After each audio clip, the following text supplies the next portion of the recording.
teman pemilih bisa bertemu lagi dengan saya Nyuwardi, host KPU Boyolali Podcast pada episode yang ke-21. Pada episode kali ini, momentumnya sangat luar biasa karena bertepatan dengan Hari Pendidikan Nasional. Oleh karena itu, kita mengambil tema, sudahkah kita mendidik pemilih, bukan hanya sekedar siswa. Tentu, tema ini sangat menggelitik bagi teman pemilih dimanapun Anda berada. Apa sih pendidikan siswa dan pendidikan pemilih? Apa ada perbedaannya? Nah, nanti kita akan kupas tuntas kaitannya dengan pendidikan pemilih dan pendidikan siswa ini.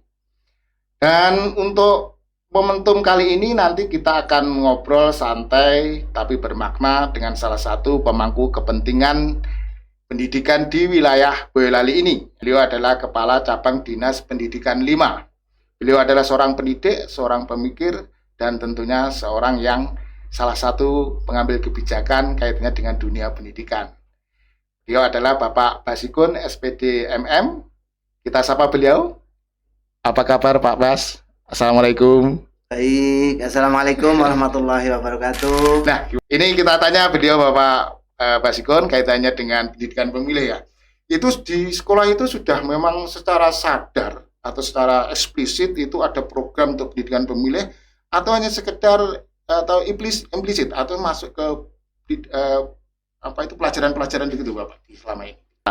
Nah, kalau menurut Bapak sendiri ini apakah sudah betul-betul itu mempengaruhi cara berpikir mereka Bapak kaitannya dengan pendidikan demokrasi ini?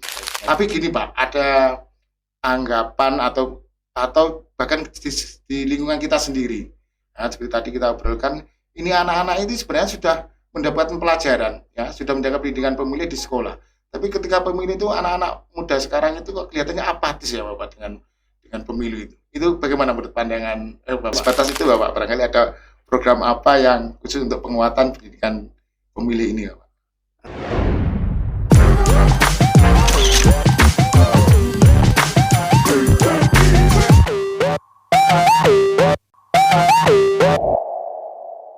Halo teman pemilih dimanapun Anda berada, Assalamualaikum warahmatullahi wabarakatuh. Waalaikumsalam. Selamat pagi, salam sejahtera bagi kita sekalian. Salam Om Swastiastu, Namo Buddhaya, salam kebajikan, Rahayu, Merdeka. Alhamdulillah wa syukurillah pada kesempatan yang berbahagia ini, teman pemilih bisa bertemu lagi dengan saya Nyuwardi, host KPU Boyolali Podcast pada episode yang ke-21. Pada episode kali ini, momentumnya sangat luar biasa karena bertepatan dengan Hari Pendidikan Nasional. Oleh karena itu, kita mengambil tema, sudahkah kita mendidik pemilih, bukan hanya sekedar siswa. Tentu, tema ini sangat menggelitik bagi teman pemilih dimanapun Anda berada. Apa sih pendidikan siswa dan pendidikan pemilih?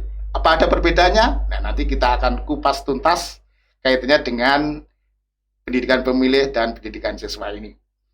Dan untuk momentum kali ini nanti kita akan ngobrol santai tapi bermakna dengan salah satu pemangku kepentingan pendidikan di wilayah Boyolali ini, ya, di wilayah Boyolali. Beliau adalah Kepala Cabang Dinas Pendidikan 5. Beliau adalah seorang pendidik, seorang pemikir, dan tentunya seorang yang salah satu pengambil kebijakan kaitannya dengan dunia pendidikan. Beliau adalah Bapak Basikun, SPD MM. Kita sapa beliau. Apa kabar Pak Bas? Assalamualaikum. Baik, Assalamualaikum warahmatullahi wabarakatuh. Gimana kabarnya Pak Bas? Alhamdulillah, pagi ini sangat segar. Walaupun cuaca sangat cerah. Cerah. Kesibukannya apa ini lagi di dunia pendidikan Bapak? Ini kelihatannya pada pendaftaran perguruan tinggi. Ini bulan-bulan April, Mei, ini adalah bulan yang sangat sibuk bagi insan pendidikan. Yang kelas 12 ini sedang proses untuk melaksanakan pendaftaran di perguruan tinggi. Kemudian yang kelas 11, kelas 10 ini juga sedang proses untuk ujian kenaikan. Nah, tentu anak-anak kita nanti yang sekarang masih di SMP MTS yang kelas 9 ini juga persiapan untuk mengikuti sistem pendaftaran murid baru. Sehingga April Mei ini adalah bulan yang sangat sibuk, maka sangat tepat itu Hari Pendidikan Nasional itu jatuhnya di Mei. Gitu. Di bulan Mei ini ya. Luar biasa sekali Bapak kesibukannya. Jadi mulai dari persiapan anak-anak untuk masuk perguruan tinggi, dan persiapan anak-anak untuk ujian akhir, dan juga sekaligus menerima siswa baru. Gitu.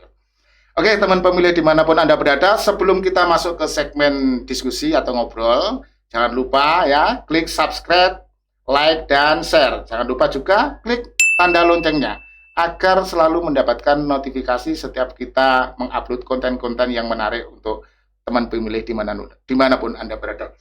Nah, sebagai pengantar diskusi untuk teman pemilih, sedikit saya berikan pemahaman kaitannya dengan pendidikan siswa dan pendidikan pemilih. Nah, menurut keyakinan kami bahwa kalau pendidikan siswa ini ya rata-rata hanya seputar untuk bagaimana meningkatkan pengetahuan anak tentang demokrasi. Nah, kalau pendidikan pemilih itu bagaimana pendidikan demokrasi ini tidak hanya berhenti di wilayah kognitif atau di wilayah pengetahuan. Bagaimana pendidikan pemilih itu lebih ditambahi dengan bagaimana membentuk sikap. Ya, sikap ini akan menjadi sebuah tindakan-tindakan, dan tindakan-tindakan ini akan menjadi sebuah kebiasaan-kebiasaan yang akan menjadi sebuah habit bagi anak-anak di sekolah. Nah, habit inilah akan membentuk sebuah karakter. Karakter yang bagaimana? Karakter yang menjadi pemilih yang cerdas. Nah, pemilih yang cerdas itu bagaimana? Kemarin sudah kita sering obrolkan, yaitu pendidikan pemilih yang cerdas itu pendidikan yang mengajari bagaimana anak-anak itu mampu menilai calon-calon pemimpinnya, mampu menilai gagasan-gagasannya, dan mampu menilai pengalaman-pengalamannya. Nah, oleh karena itulah nanti kita akan kupas sampai sejauh manakah pendidikan pemilih di sekolah-sekolah itu, apakah hanya sekedar atau hanya sebatas untuk pendidikan siswa atau sudah mengarah ke sana. Nah, ini kita tanya beliau Bapak Basikon kaitannya dengan pendidikan pemilih ya. Itu di sekolah itu sudah memang secara sadar atau secara eksplisit itu ada program untuk pendidikan pemilih, atau hanya sekedar atau implisit atau masuk ke pelajaran-pelajaran begitu Bapak selama ini. Baik, para pendengar semuanya. Jadi di sekolah kita sudah mengintegrasikan pendidikan pemilih itu juga dalam intrakurikuler. Ya, di intrakurikuler ada masuk di mata pelajaran PPKN. Di PPKN. Ya, itu di situ tentang berdemokrasi secara teori, kemudian disimulasikan juga dalam bentuk diskusi, dan tentu diperdalam nanti pada ekstrakurikuler. Di ekstrakurikuler itu ada kegiatan di berbagai ekstra, salah satunya yang sangat familiar dengan siswa sebetulnya di organisasi intra pun dijalankan di OSIS, di kegiatan pramuka, di kegiatan PMR, dan kegiatan banyak itu utamanya dalam memilih pengurus. Kemudian dalam proses menjaring anggota, melakukan sosialisasi dan seterusnya, itu adalah praktek-praktek simulasi atau belajar berdemokrasi yang tidak hanya teori tapi juga sudah mulai dipraktekkan. Nah, yang selanjutnya terkait pemilu secara umum, ini pun juga didiskusi di intrakurikuler sudah diajarkan, dilatih. Hanya tinggal nanti bagaimana siswa itu bisa bersosialisasi dengan masyarakat secara luas, itu tindak lanjutnya mestinya memang harus terus dikawal juga. Oke, terima kasih. Jadi seperti yang disampaikan oleh Pak Bas tadi, bahwa pendidikan pemilih atau pendidikan demokrasi itu sudah include di pelajaran PPKN. Ada. Terus ada tambahan ekstranya.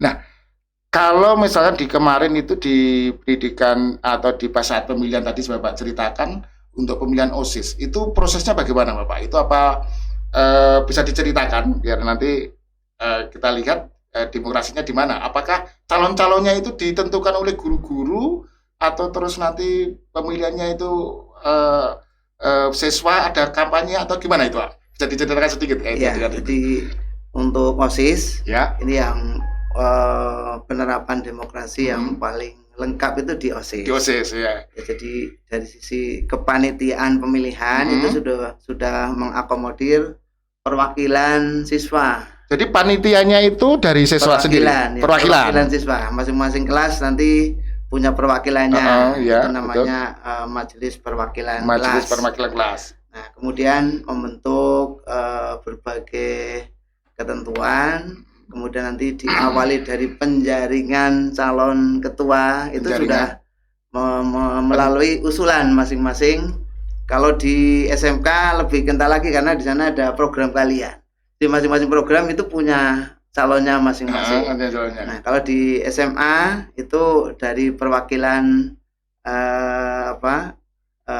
kelas itu juga masing-masing mengusulkan. Intinya calon itu merupakan perwujudan atau usulan dari teman-teman sendiri. Nah, itu nanti baru masuk tahapan seleksi. Nah, ada pemantapan nanti yang didampingi oleh pembina OSIS. Nah, baru nanti setelah ditetapkan calon-calonnya nanti ada prosesi sosialisasi dari panitia kepada seluruh siswa atau pemilih. Kemudian nanti ada proses juga, ada alat peraga kampanye, ada kampanye, penyampaian gagasan, bahkan nanti diikuti oleh seluruh siswa. Termasuk Bapak Ibu guru juga menyaksikan untuk membimbing dan mengarahkan supaya mereka tidak keluar idenya bukan hal-hal yang negatif. Artinya mereka yang berjuang menjadi calon-calon ketua maupun pengurus itu adalah ingin memfasilitasi teman-teman untuk sama-sama memajukan sekolahnya. Jadi latihan berdemokrasi yang praktek langsung. Praktek langsung. Itu nanti ada pemilihan melalui kertas suara. Jadi sama suara. Ya, jadi mengakomodir pemilu secara keseluruhan, jadi diterapkan di sekolah. Iya. Jadi seperti yang disampaikan oleh Pak Bas tadi, itu sudah sosialisasi dan praktek tentang tahapan pemilu sebenarnya ya. Mulai dari pembentukan panitia, penjaringan calon, seleksi calon, terus ada kampanye tadi, terus ada pencoblosan, terus ada pemungutan suara. Alhamdulillah sudah sangat lengkap itu Bapak sebenarnya kaitannya dengan tahapan pemilu yang selama ini ada di kita. Nah, kalau menurut Bapak sendiri, ini apakah sudah betul-betul itu mempengaruhi cara berpikir mereka, Bapak, kaitannya dengan pendidikan demokrasi ini, kaitannya dengan tadi yang sudah Bapak ceritakan, menurut Bapak bagaimana itu? Iya, jadi anak-anak sebetulnya sangat antusias ya. Generasi milenial ini atau Gen Z ini sangat antusias dengan proses demokrasi yang ada di sekolah. Ya. Di mereka yang kelas 10, kelas 11 itu belajar dari kakak-kakaknya kemarin. Ya, sehingga nanti muncul generasi-generasi baru yang nanti akan menjadi pemimpin di lingkungan sekolahnya. Nah, tentu ini para alumni ketua pengurus OSIS nanti kalau udah pendidikan lanjut itu juga nanti akan menjadi tokoh-tokoh pemimpin di kampusnya. Dan itu nanti akan keluar juga setelah lulus dari kuliah akan menjadi pemimpin masa depan. Amin. Proses latihan demokrasi dari sekolah sebetulnya sangat linear ya untuk menjadi seorang pemimpin di masa yang akan datang. Nah, warga yang hanya memilih pun itu memang nanti mestinya juga menjadi pemilih aktif yang juga tadi respon ataupun cerdas dalam memilih calon-calon pemimpin yang mereka mungkin menyadari ada teman lain yang lebih cocok untuk menjadi pemimpinnya. Siapa cocok yang cocok ini? Jadi mereka mampu menilai calon-calonnya. Jadi melihat kalau perilakunya kemarin buruk ya jangan dipilih kan mestinya gitu. Oke, Bapak, saya sangat menarik sekali kaitannya dengan penguatan tentang suasana demokrasi tadi diceritakan bahwa di sana sudah ada proses kaitannya dengan praktek pemilu ya. miniaturnya begitu. Dan tadi harapannya juga dari para pemilih, dari para calon-calon tadi nanti bisa menjadi pemimpin bangsa. Tapi gini Pak, ada anggapan atau bahkan di lingkungan kita sendiri. Nah, seperti tadi kita obrolkan, ini anak-anak ini sebenarnya sudah mendapatkan pelajaran, ya, sudah mendapat pendidikan pemilih di sekolah. Tapi ketika pemilih itu anak-anak muda sekarang itu kok kelihatannya apatis ya Bapak dengan pemilu itu. Itu bagaimana menurut pandangan Bapak? Ya, memang ini PR kita semuanya Ya, PR kita semua. Karena anak itu kan masih mencari jati diri, masih berkembang dengan pengalaman-pengalaman yang ada di lingkungan kita. Nah, termasuk media sosial ini juga punya peranan yang sangat strategis bagi anak kita. Maka Gen Z ini perlu setiap saat itu mendapatkan berita-berita informasi di medsos yang positif mestinya. Yang positif. Nah, sehingga nanti pola pikirnya itu akan tumbuh menjadi pola pikir yang positif. Kemudian ketokohan. Ini yang lagi-lagi ketokohan dari para pemimpin ini juga sangat menjadi kuat sekali untuk pengaruh mereka. Jadi begitu melihat tokoh-tokoh pemimpin yang ada di sekitarnya, mulai dari kelurahan, kecamatan, kabupaten, provinsi dan seterusnya, itu mereka akan melekat sekali. Ya, sehingga harapan kita ya memang harus dimulai dari para pemimpin untuk memberikan teladan yang terbaik sehingga mereka kalau kita memilih itu ada manfaatnya. Artinya memang Gen Z itu sangat sangat mudah berubah. Mudah berubah. Maka penting sekali ini bagi KPU untuk memberikan pendidikan pemilih dan bagaimana mereka juga nanti akan menjadi pemilih yang aktif, responsif dan sehingga di saat pemilih itu adalah keharusan untuk bisa memberikan suaranya, mestinya begitu. Luar biasa Bapak. Kalau misalkan tadi ya Bapak ceritakan kaitannya dengan pemilih itu sekarang itu lebih percaya kepada medsos daripada percaya dengan informasi-informasi dari pihak-pihak yang itu sumbernya sudah jelas gitu. Nah, untuk mengantisipasi ini apa yang sekolah sudah bisa atau belum atau yang dilakukan untuk mengantisipasi berita hoax, mereka lebih percaya dengan media sosial, itu bagaimana itu? Apa yang sudah dilakukan atau yang sekarang ini untuk mengantisipasi itu bagaimana Bapak? Ya, sebetulnya untuk anak-anak SLTA, SMA, SMK ini kepatuhan terhadap guru juga masih sangat bagus. Kepatuhannya sudah masih bagus. Masih bagus. Artinya selama bimbingan, pendampingan dari para guru, kepala sekolah, dan kita dari cabang dinas juga selalu menyampaikan pada forum-forum kepala sekolah, forum-forum wakil kepala sekolah bidang kesiswaan dan seterusnya, pembinaan guru, ini memang pendampingan terus menerus. Kemudian mereka diajak untuk ngobrol santai dan sebagainya, forum-forumnya yang menarik bagi Gen Z ini, insya Allah ke depan akan mereka akan terbiasa sehingga tidak apatis ya terhadap pemilu dan mereka memang mestinya aktif. Dan di sekolah kami kemarin mempraktekkan untuk anak-anak yang sudah menjadi pemilih pada saat pemilu, itu melalui guru BK, melalui guru PKN itu menyampaikan. Jadi bukti pemilihnya itu menjadi salah satu bagian dari kontrol ya. Kontrol di sekolah itu menarik penting ya. Artinya dia milih orang ya gitu ya. Iya, kita tidak hanya ayo milih tapi coba buktinya. Paling tidak di jarinya masih ada tinta ya. Oke. Luar biasa Pak. Nah, kalau menurut Bapak kegiatan-kegiatan tadi itu sudah cukup kuat untuk mengaruhi anak-anak agar tidak apatis atau belum Pak? Ya memang tidak hanya di sekolah, di rumah. Ya, peran orang tua ini juga sangat penting. Maka kita tidak hanya berhenti untuk mendidik para siswanya, tapi juga informasi dari para pemangku kepentingan kepada masyarakat dan orang tua ini juga penting. Artinya kontrolnya itu harus bekerja semuanya. Orang tuanya jalan, nanti dari sekolah jalan, mungkin nanti dari lingkungan, ketua RT, ketua RW juga mestinya memang harus jalan. Artinya anak-anak yang sudah waktunya untuk memilih dan belum itu bisa terkontrol. Itu memang apa ya tugas kita semuanya mestinya. Oke, jadi kalau disampaikan secara jelas tadi bahwa tanggung jawab pendidikan pemilih ini memang tidak hanya di sekolah ya, tidak hanya sekolah, jadi di keluarga, di lingkungan, bahkan di dunia umum pun juga harus bertanggung jawab di media sosial gitu.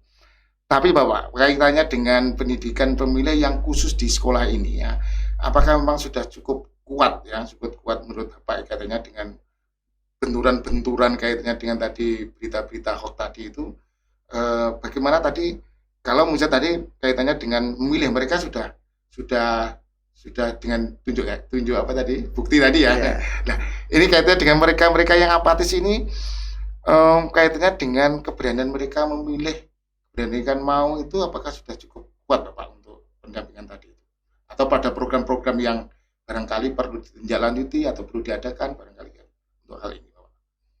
Ya, sepanjang di sekolah, ya, sepanjang di sekolah sudah budaya untuk berdemokrasi sudah dilatihkan, kemudian pendampingan dari para guru, baik guru wali maupun apa itu guru BK, bidang kesiswaan, kepala sekolah ini bahu-membahu untuk itu.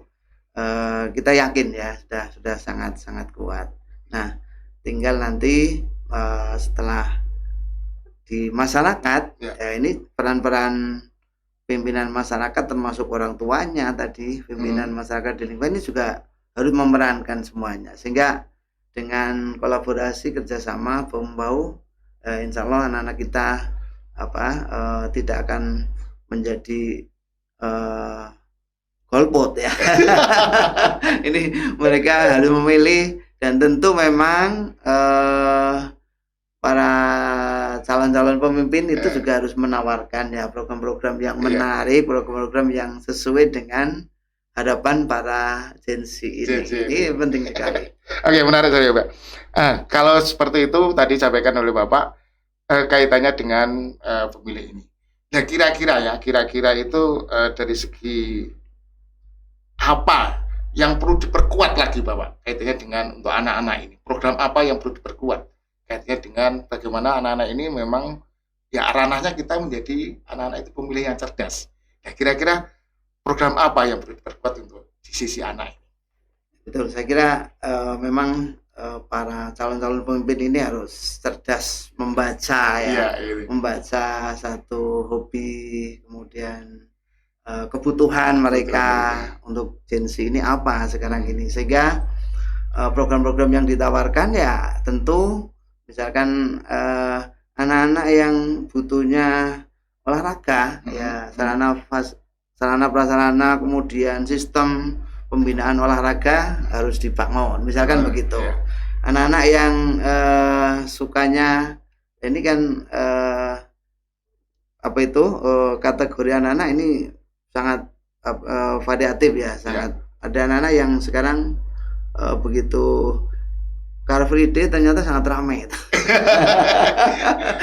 sudah pernah datang Pak? Perlu diakomodir juga Car Free Day yang menarik untuk Gen Z itu ya, artinya visinya itu memang perlu juga untuk mengakomodir seperti itu, sehingga program-program yang mereka tawarkan mereka harus menarik para Gen Z sehingga mereka punya ketertarikan untuk memilih calon ini yang bisa memperjuangkan kebutuhan para anak-anak muda kan gitu. Barangkali Bapak bisa sampaikan yang khusus untuk pendidikan pemilih Bapak. Nah, tadi kan kaitannya dengan tentang olahraga, tentang kesempatan khusus untuk pemilihan demokrasi ini program apa yang kira-kira seperti kemarin, seperti tadi sudah kita obrolkan, KPU sudah berterima kasih kepada sekolah-sekolah, kepada cabang Dinas 5, kita sudah diperkenankan untuk mengisi materi di pembina upacara begitu. Ya barangkali tidak hanya sebatas itu Bapak, barangkali ada program apa yang khusus untuk penguatan pendidikan pemilih ini Bapak?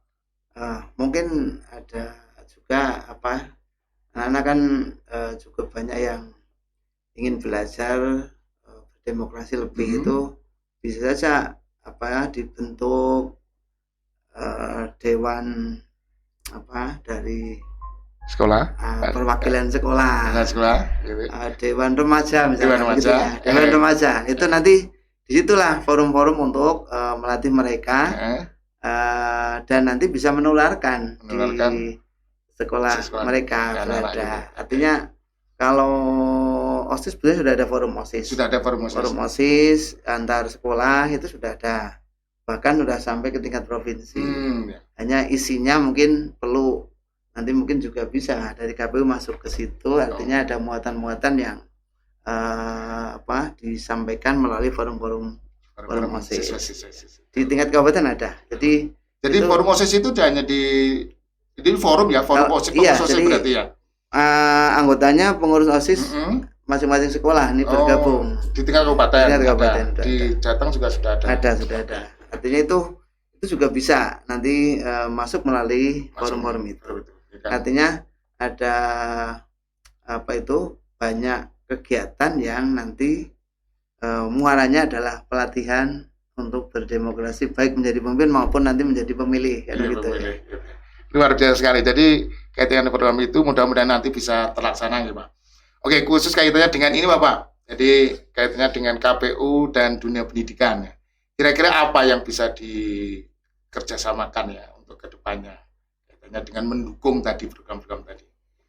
Baik, jadi sangat banyak saya kira, sangat banyak karena forum-forum di sekolah ini juga sangat banyak. Ada tadi di saat pemilu pengurus OSIS, mungkin nanti melalui kegiatan kepramukaan, kepanduan, kegiatan PMR, kemah itu kan di sekolah selalu ada ya yang melakukan itu. Saya kira bisa teman-teman tadi forum OSIS itu bisa salah satunya melibatkan teman-teman dari KPU masuk di sana. Ada materi-materi yang mungkin bisa disampaikan ataupun melalui simulasi-simulasi.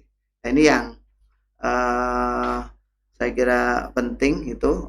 Dulu pernah ada, kalau tidak salah pelatihan dewan ya untuk DPR di tingkat pusat, tapi yang di tingkat kabupaten mungkin belum mungkin perlu dicoba. Oh iya, siap. Artinya nanti kita lanjutin. Dari perwakilan anak-anak ini masuk ke ruang dewan, latihan sidang atau mendengarkan dulu nanti simulasinya itu bagian dari mereka, ketertarikan mereka terhadap terhadap program-program untuk pemilu. Luar biasa sekali Pak.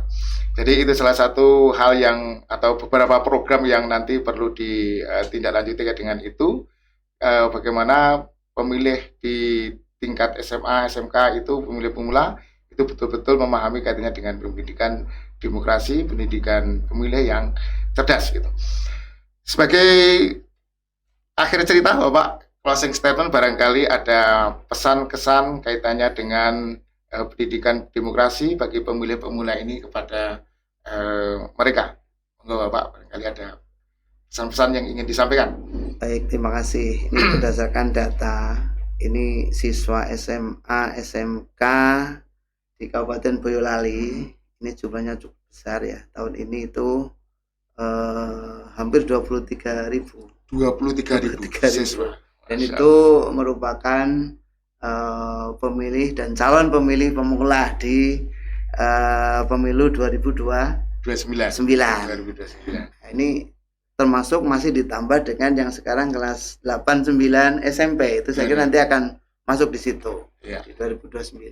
Nah, sehingga potensi yang sangat besar ini tentu harus dikelola dengan baik, harus diberikan pelatihan dengan baik, mendapatkan pengalaman belajar yang baik tentang pemilu, sehingga harapan kita semuanya, anakku semuanya nanti punya kesadaran, punya kebutuhan. Jadi bukan hanya melaksanakan, menggugurkan kewajiban, tapi punya kebutuhan untuk berdemokrasi baik nanti menjadi calon pemimpin maupun memilih. Itu sama-sama pentingnya.